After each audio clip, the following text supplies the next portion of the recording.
வாழ்க வளமுடன். ஹாய் சகோஸ். இதயம் மீட்டும் மெல்லிசை போல உங்கள் மனதை மயக்க போகும் எழுத்தாளர் தீபா பாபு அவர்களின் கற்பனை சிதறல்களுக்குள் நம் பயணத்தை தொடங்கலாமா? அத்தியாயம் 26. அன்று ஞாயிறு விடுமுறை தினம் என்பதால் அந்த வீட்டில் பொழுது சற்று சோம்பலாகவே புலர்ந்தது.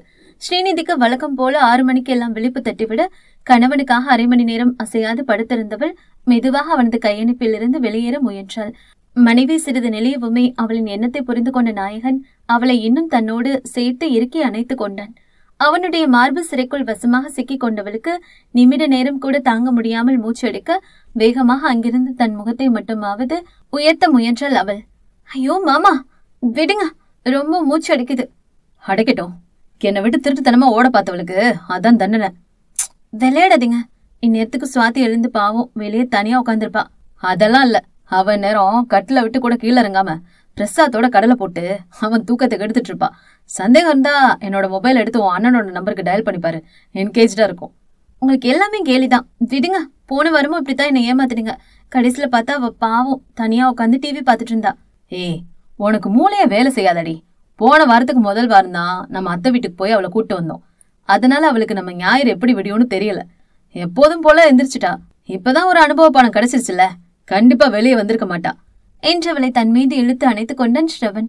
சலிப்போடு அவன் நெஞ்சில் தலை சாய்த்து கொண்டவள், உங்களுக்கு தான் தூக்க கலையில, எல்லாம தூங்குறீங்க சரி, என்ன ஏன் அழவிட மாட்டேங்கிறீங்க? நான் சும்மா தானே படுத்திருக்கேன் என்று சினுங்கினாள். பாயிண்ட். அப்ப உனக்கு ஒரு வேலை கொடுத்துடலாம் என்றவன் செய்த வேலையில் அவள் தான் திணறி திண்டாடும்படி ஆனது. காலை உணவு முடிந்ததும், சரி 2 பேரும் ஓடி போய் டக்குன்னு கிளம்பி வாங்க, அதுக்குள்ள நம்ம எங்க போலான்னு நான் ஏதாவது பார்த்து வைக்கிறேன் என்று மனைவிக்கும் தங்கைக்கும் உத்தரவிட்டான் ஸ்ரவன். நான் வரலண்ணா என்றாள் சுவாதி. ஏன் என்று கேள்வி எழுப்பிய தமையன் தன் தங்கை பார்த்த பார்வையில் இடவலமாய் தலையை சேர்த்து முகத்தில் சிறு புன்னகையை தவழவிட அடுத்தவன் மனைவியும் அதே கேள்வியை கேட்டாள். ஏ சுவாதி, கிளம்பு, உன் அண்ணதான் சொல்றாருல்ல என்று தன் நாத்தனாரை அழைத்தாள் ஸ்ரீநிதி. ஷப்பா, இப்பதான் உங்க வீட்டுக்காரர் பார்வையால் நடக்கின, அடுத்து உங்களுக்கு ஒரு கதா கலாட்சேபம் வேற நான் தனியா நடத்தணுமா என் தலையில் கை வைத்தாள். என்று மனைவி விழிக்க கண்டதும், ஹே குட்டிமா, போய் கிளம்பு போ என்றவள் வார்த்தைகளில் பெரிதாய் நகைத்தான் ஸ்ரவன். நிஜமா தான் சொல்றேன்னா, எனக்கு சுத்தமா வெளியே எங்க வரவும் இன்ட்ரெஸ்டே இல்ல. நீ அண்ணியை கூட்டிட்டு போயிட்டு வா. என்னாச்சு உனக்கு, உடம்பு ஏதாவது முடியலையா என்ன என்றபடி கவலையுடன் சென்று அவள் அருகில் அமர்ந்தாள் ஸ்ரீநிதி. தன்னை மீறி முறிவளித்த சுவாதி அண்ணனிடம் திரும்பி குறும்பாக, உன் பாடு ரொம்பவே கஷ்டம்தான் அண்ணா, நீயாவது கொஞ்சம் சுதாரிப்பா இருந்தாதான் பொழைக்க முடியும் என்று கண் சிமிட்டினாள். அதுதான் எனக்கே தெரியுமே என்று அழுத்துக் கொள்வது போல் அவன் நகைக்க ஸ்ரீநிதி இருவரையுமே முறைத்து பார்த்தாள். என்ன 2 பேரும் விளையாடுறீங்களா? பின்ன என்ன, நீ புருஷ வெளியே கூப்பிட்டா நீங்க 2 பேர் மட்டும் தனியா கிளம்பி போய் சந்தோஷமா என்ஜாய் பண்ணிட்டு வருவீங்களா? அதை விட்டுட்டு என்ன வேற உங்களோட கூட்டு சேர்க்கறீங்க? என்ன பெரிய சந்தோஷம்? இன்னும் கொஞ்ச நாள்ல பிரசாத் அண்ணாவை கல்யாணம் பண்ணிட்டு கற்பகம் அம்மா வீட்டுக்கு போயிடுவல்ல, அதுக்கப்புறம் நாங்க 2 பேர் மட்டும் தானே தனியா இருப்போம். இப்பவாச்சும் நம்ம 3 பேரும் சேர்ந்து வெளியே போயிட்டு வரலாம். அதான் எனக்கு உண்மையான சந்தோஷம். பிளீஸ் வா என்றால் பிடிவாதமாக. ஐயோ அண்ணி, நான் அத்தை வீட்டுல சொன்னதெல்லாம் உங்களுக்கு மறந்து போயிடுச்சா என்ன? இன்னும் 2-3 வருஷத்துக்கு என் கல்யாணத்தை பத்தி யாரும் பேசக்கூடாது. நான் என்னோட ஃபீல்டுல கொஞ்சம் எக்ஸ்பீரியன்ஸை வளர்த்துக்கணும். அதனால வேலைக்கு போக போறேன்னு சொன்னேனா இல்லையா? அது மட்டும் இல்லாம நம்ம வீட்டு வாரிசோட வருவ நான் ரொம்ப ஆவலா எதிர்பார்த்து காத்துட்டு இருக்கேன். சீக்கிரமா நல்ல செய்தி சொல்லுங்க. என் அண்ணனுக்கு ஜூனியர் பிறந்தா அவனையோ அவளையோ என் ஆசை தீர கொஞ்சம் கொண்டாடி தத்தை நடையில இருந்து ஓடி ஆடி விரட்டுற வரைக்கும் அவங்கள நான் வளர்த்து விட்ட பிறகுதான் நான் இங்க இருந்து போவேன். புரியுதா? அப்போ உங்களை தனியாலாம் விட்டுட்டு போக மாட்டேன். ஏன் சார்பா என் மருமக பிள்ளைகளை துணைக்கு விட்டுட்டு தான் போவேன். சோ டோன்ட் வரி, நீங்க கிளம்புங்க என்றவளை விரட்டினாள். சுவாதி விவரித்த கற்பனையில் ஆர்வமாக மூழ்கி முத்தெடுத்த ஸ்ரீநிதி கணவனை ஆவலுடன் திரும்பி பார்த்தாள். அதை எதிர்பார்த்திருந்தவனும் அவளின் பார்வையை சின்ன சீண்டலுடன் சந்திக்க முகம் சிவந்தவளோ வெட்கத்துடன் விழிகளை தாழ்த்தி கொண்டாள். நடக்கும் நாடகத்தை கண்டும் காணாமல் தனக்குள் ரசித்து மகிழ்ந்து கொண்டிருந்த சுவாதியை அடுத்த நிமிடமே உலுக்கினாள் ஸ்ரீநிதி. சரி, சீக்கிரம் கிளம்பு போ. நம்ம பேசிக்கிட்டே இருந்தா அப்புறம் அண்ணன் தூங்கினாலும் தூங்கிடுவாரு. ஹே, இப்ப ஏன் தேவையில்லாம உங்க பிரச்சனையில என்ன எடுக்கிற என்று தன்னை பார்த்து குறும்பு புன்னகை புரிந்தவளை அதட்டினான் ஸ்ரவன். இவ்வளவு தூரம் சொல்ற, மறுபடியும் முதல்ல இருந்தா என சலித்து கொண்டாள் சுவாதி. இல்ல அண்ணி என்று மறுக்க தொடங்குவுமே அவளிடம் திரும்பிய சகோதரன், குட்டிமா போய் கிளம்பு. எங்களுக்கு வேணுங்கிற பிரைவசிய எப்ப எப்படி உருவாக்கிக்கணும்னு எங்களுக்கு நல்லா தெரியும். முதல்ல எந்திரி. எல்லா விஷயத்திலும் பெரிய மனுஷா நடந்துக்க பாக்காத என்றான் அழுத்தமாக. சின்ன சுணக்கத்துடன் தன்னிடம் முகத்தை சுழித்துவிட்டு செல்லும் தங்கையை கண்டு முறிவளித்தவன் மனைவியிடம் திரும்பி, உனக்கு வேற தனியா சொல்லணுமா என்று முறைக்க அவள் வேகமாக மறுத்து தலையசைத்தாள்.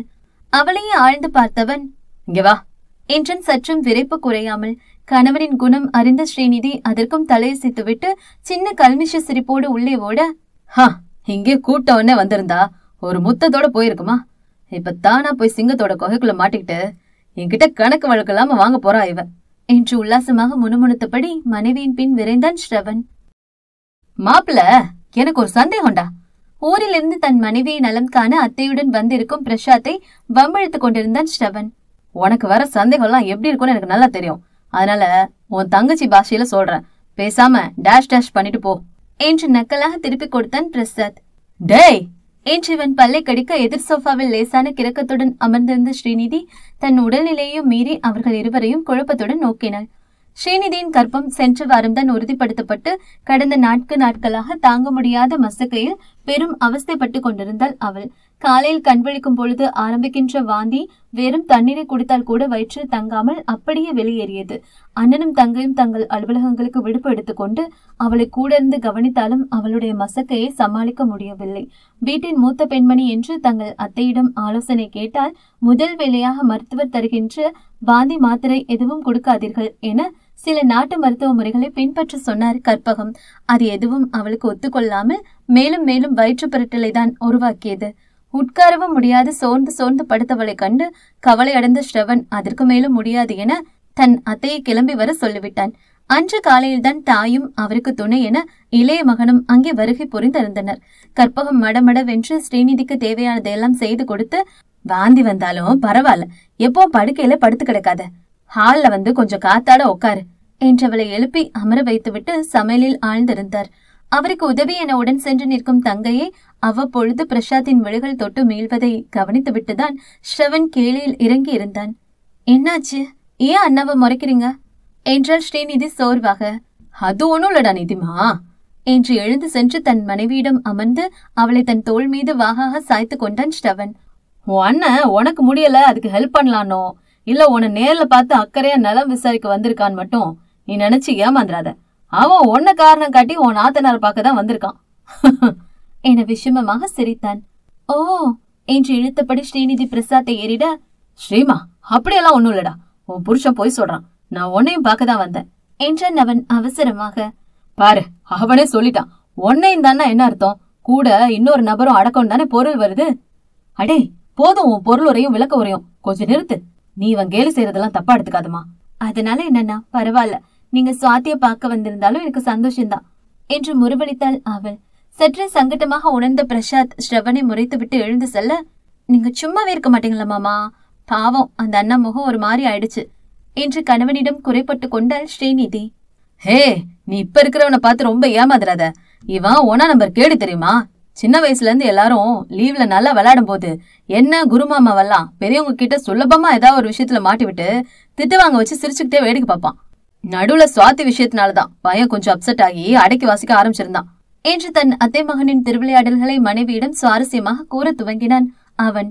என்ன அண்ணா இவ்வளவு வேலை செய்வாரா, பார்த்தா அப்படி தெரியவே இல்லையே என்று ஸ்ரீநிதி ஆச்சரியப்பட, அதுதான் அவன் மொகராசி என்று பேசி சென்ற ஸ்ரவன் சட்டென்று ஆ என வழியில் முனகியபடி பக்கவாட்டில் தலையை திருப்ப முயன்று முடியாமல் தோற்று அருகில் நின்றிருந்த அத்தையை ஓர வழியில் பரிதாபமாக பார்த்தான். ஏண்டா உன்கிட்ட என்ன சொன்ன, அவளை ரொம்ப தாங்காத, உன்னோட பாசமே அவளை பலவீனமாக்க கூடாதுன்னு சொல்லி தனியா உட்கார வச்சுட்டு தானே உள்ள போனேன். இப்ப எதுக்கு அவளை இப்படி மேல சாச்சிட்டு உட்காந்துட்டு இருக்க?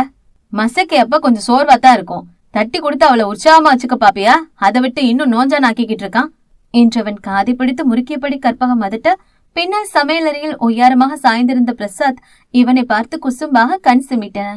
இடியட் என்று முணுமுணுத்து தன்னை எரிப்பது போல பார்ப்பவனை கண்டு இவன் நன்றாகவே முறுவலிக்க, உங்க ஊம குசும வேலையெல்லாம் ஆரம்பிச்சிட்டீங்களா மறுபடியும் என்று தன் தோளில் தட்டும் சுவாதியிடம் திரும்பியவன். அப்புறம் நானும் எவ்வளவு நாள் தான் பொறுமையா இருக்கிறது, ஒன்னு சொல்லி சொல்லியே ரொம்ப தான் ஆடுறான் அண்ணா, அதான் அம்மா மூலமா பழி தீத்துட்ட.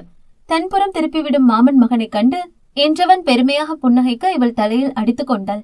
மேய்க்கிறது எருமை, இதுல பெருமை வேற என்றவளை பார்த்து பிரசாத் நன்றாகவே வாய்விட்டு நகைக்கும் பொழுதே தற்பொழுது தன்முறையாக அன்னையின் கவனத்தை லாவகமாக தன்புறம் திருப்பிவிடும் மாமன் மகனை கண்டு இவன் வேகமாக இடத்தை காலி செய்தான். என்னதான் உரிமை உள்ள உறவாக இருந்தாலும் திருமணம் முடியும் வரை தம்பி மகளை விட்டு மகன் தள்ளித்தான் இருக்க வேண்டும் என்று அவரிட்ட உத்தரவுதான் அவனை அங்கிருந்து ஓடச் செய்திருந்தது. சற்றே மேடிட்ட வயிற்றுடன் கண்ணாடியின் முன் நின்று தன் கூந்தலை உலர வைத்துக் கொண்டிருந்த மனைவியையே வைத்த கண்ணெடுக்காமல் பார்த்து கொண்டிருந்தான் ஸ்ரவன். கடைக்கண்ணில் தானும் அதை கவனித்திருந்த ஸ்ரீநிதி திரும்பி அவனை ஒரு முறை முறைக்க அவனோ தன் உதட்டை குவித்து அவளை நோக்கி ஒரு பறக்கும் முத்தத்தை காற்றில் அனுப்பி வைத்தான். சட்டென்று முகம் சிவந்தவள் விரைந்து அவனிடம் இருந்து பார்வையை விலக்கிக் கொண்டாள். அதை ரசித்தபடி கட்டிலில் இருந்து இறங்கி வந்தவன் அவளை பின்னிருந்து அணைத்து கழுத்தில் முகம் புதைத்து வாசம் பிடித்தான். அதில் தடுமாறியவள், மாமா எனக்கு இறுக்கமாக அழைத்தபடி தன் கரங்களை பின்னால் வளைத்து அவன் பிடரியை இறுக்கிக் கொண்டாள். எப்படி செல்லும், இவ்வளவு அழகா இருக்க? கிண்டல் செய்யாதீங்க என்றவள் சினுங்க. யாரடி கிண்டல் பண்றாங்க என்று அதட்டியபடி அவளின் இதழ்களை அவளுடன் சிறை செய்தான் ஸ்ரவன். அவனை மெதுவாக விலக்கியவள், மாமா நம்ம எங்க இருக்கோம், எதுக்காக வந்திருக்கோம், இப்ப எங்க கிளம்பிட்டு இருக்கோம், இதெல்லாம் கொஞ்சமாவது ஞாபகத்துல வச்சுட்டு ஒழுங்கா கிளம்புங்களேன் என்றவனை கடிந்தாள். ஏன் ஞாபகம் இல்லாம? நாம அத்தை வீட்டு கோவில் பண்டிகைக்கு வந்திருக்கோம். நேத்து தீமிதி திருவிழா எல்லாம் முடிஞ்சிருச்சு. இன்னைக்கு நம்ம குடும்பத்தோட சார்பா அம்மனுக்கு பூஜை கட்டளை ஏத்திருக்கோம். அதனால மதியம் வரைக்கும் நாம அங்கே முக்கியமா இருந்துட்டு விழாவை சிறப்பா நடத்தி கொடுக்கணும் என்று விளக்கமாக கூறும் கணவனை முறைத்தாள் ஸ்ரீநிதி. எல்லாம் நல்லா தெரியுதுல்ல, அப்புறம் எதுக்கு காலையில இந்த வேலை? எல்லாம் தெரிஞ்சு வச்சுக்கிட்டு என்ன பிரயோஜனம்? பொண்டாட்டிய பார்த்தா மூளை கிறுகிறுத்து போகுதே என்று சோகமாக அவள் மீது சாய்ந்து குறைப்பட்டு கொண்டான் அவன். வேகமாக பொங்கும் சிரிப்பை தனக்குள் முயன்று அடக்கிக் கொண்டவள், போகும் போகும் போய் கிளம்புங்க என்றவனை தள்ளிவிட்டாள். மீண்டும் அருகில் வந்து கன்னத்தில் முத்தமிட்டவன், அது சரி, என் வாரிசை நான் கொஞ்சவே இல்லையே, அப்புறம் அவன் என்கிட்ட கோச்சுக்க போறா என்று மனைவி வயிற்றில் தாங்கி நிற்கும் தங்கள் 6 மாத கருவை ஆசையுடன் மிருதுவாக வருடி கொடுத்தான். கணவனின் தீண்டலில் அகமும் புறமும் கிறங்கினாலும் சிரமப்பட்டு தன்னை மீட்டு, மாமா உள்ள இருக்கிறது என் பிள்ளை, அவன் இந்த மாதிரி சின்ன விஷயத்துக்கெல்லாம் கோபிச்சுக்க மாட்டான் என்று பிடிவாதமாக விலகி, நான் வெளியே போய் கற்பகம் அம்மா கிட்ட தலை வாரிக்கிறேன், இங்கே நின்னா நீங்க கிளம்பவே விட மாட்டீங்க என வேகமாக கதவை நோக்கி சென்றாள். அதைவிட அதிரடியாக மனைவியை நெருங்கி அவளை இறுக பற்றியவன், என்னடி ரொம்ப தான் ஆழ்த்திக்கிற? உன் பிள்ளைனா கோச்சுக்காதா? ஏன் பிள்ளைனா நிச்சயமா அவன் கோச்சுக்குவான். உன்னை பத்தி ஒன்னும் தெரியாதவங்கிட்ட இந்த கதையை சொல்லு, அவன் நம்புவான்.